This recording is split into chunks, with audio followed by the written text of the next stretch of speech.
On this episode of Infowars News Blitz, CDC Warns Funeral Homes to prepare for Ebola victims. Dr. Stanley Monteith passes away, and Thailand considers tracking tourists with GPS. That and a lot more, so stay tuned.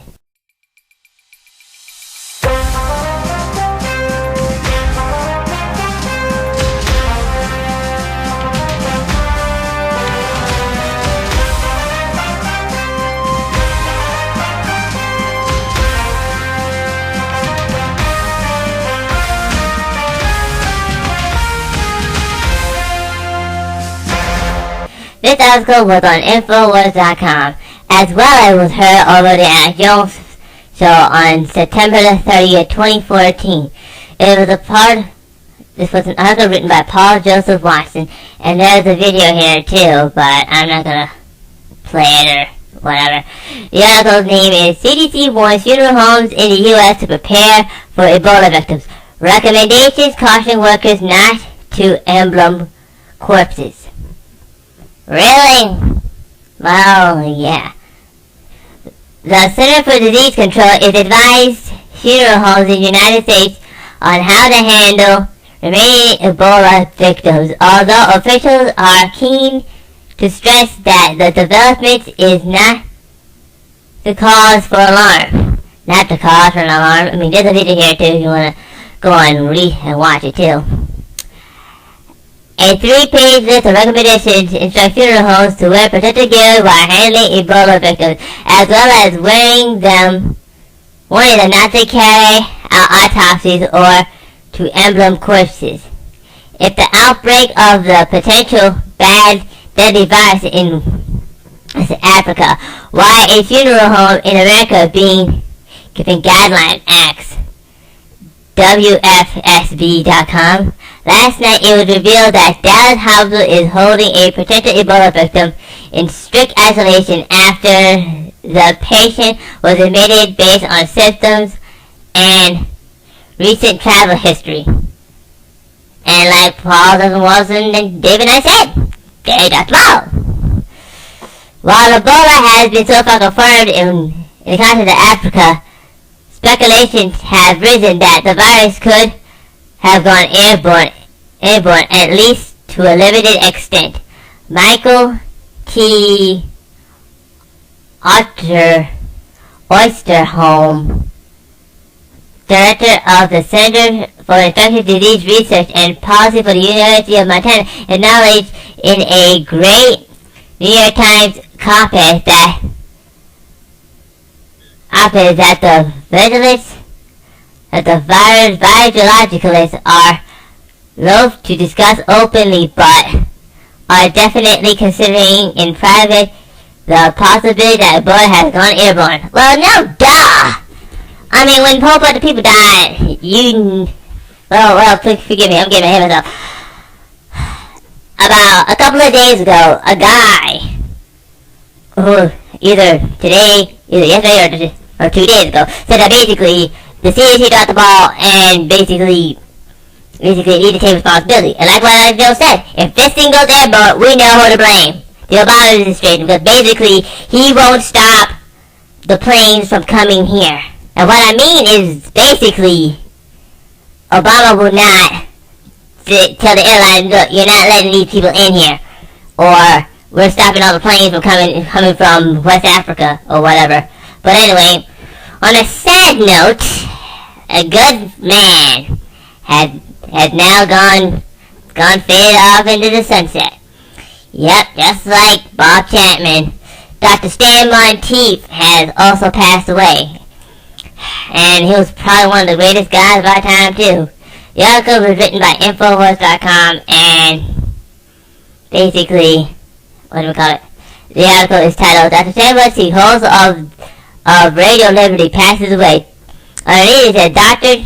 Stan was one of the first, if not the first, to expose globalism.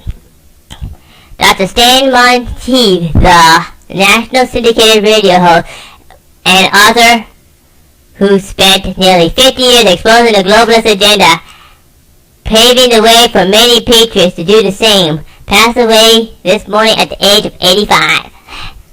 God rest his soul. For many decades, Dr. Monteith blazed the trail for Liberty Radio, and his tireless work revolutionizing the Liberty movement. Dr. Stan, as he was known, served in the front lines of a warning of spiritual battle taking place between good and evil, and did rigorous work in exposing the vast network of secret societies and mysterious forces behind the men who make up the Brotherhood of Darkness. He was also a pioneer in warning about the dangers of fluoride, vaccinations, and America's fiat money system. He was also a good friend and source to Alex Jones. Yeah, the guy that I'm listening to now. So, basically, this is kind of a loss here, but we all knew the time was come for him to go be with the Lord. And we pray that his family and his wife are handling this situation here. A very good patriot indeed. We lost another one.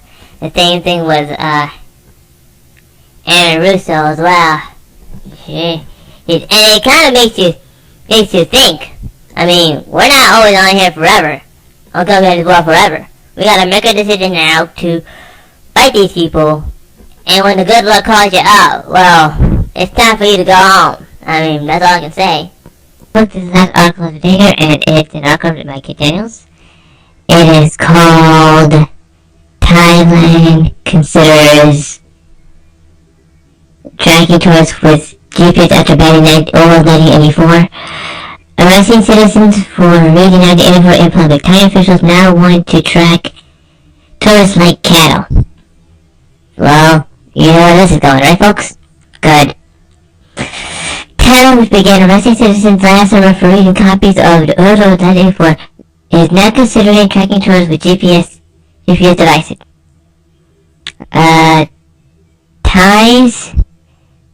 Thailand's Tourist and Sports Minister called ban Warren Frankenko, if I said his name wrong, I'm very sorry about that.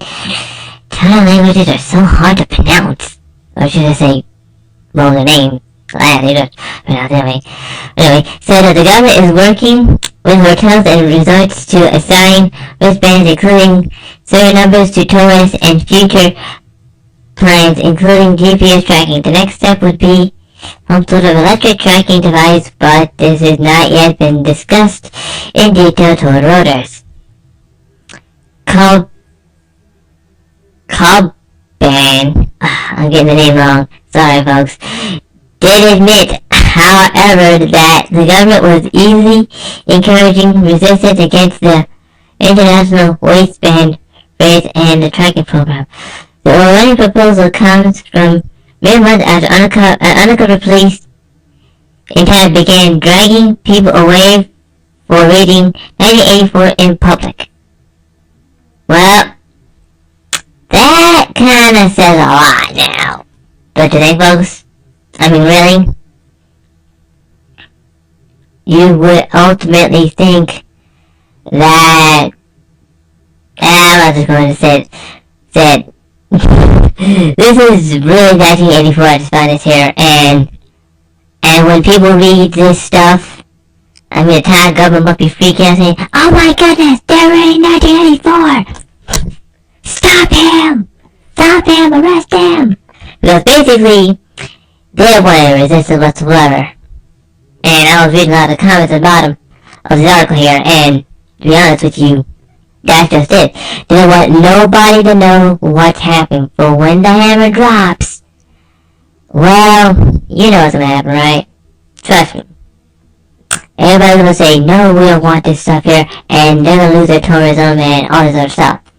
But I still think people need to read this book so they are completely aware of the Orwellian 1984 system that's put in place. Well, all the articles I have here today.